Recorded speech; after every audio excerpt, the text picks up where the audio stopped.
In today's video, I'm going to teach you how to fix Adobe Acrobat Reader not opening on your Windows 10 desktop. If you're having trouble with this issue, you're in the right place. We all know how frustrating it can be when you're trying to open a PDF and it just won't load. But don't worry, we're here to help you get it sorted out quickly with just a few simple steps. Let's start with the basics. Go to your Windows 10 desktop and click on the Start button. This is the button located in the lower left corner of your screen, represented by the Windows logo.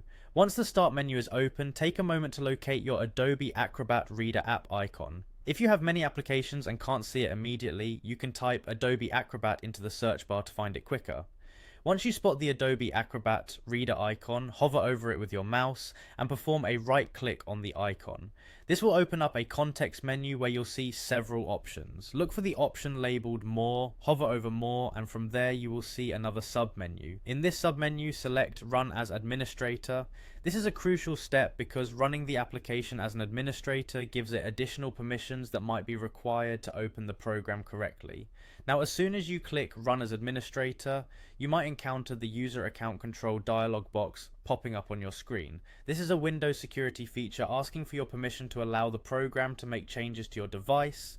It's important to review the prompt to ensure it's for the Adobe Acrobat software you're trying to access. Since that's what we're attempting to do here, simply go ahead and click Yes to proceed.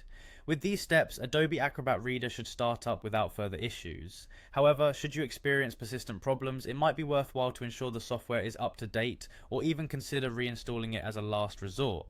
And there you have it. By following these straightforward instructions, you should be able to resolve the issue of Adobe Acrobat Reader not opening on your Windows 10 system.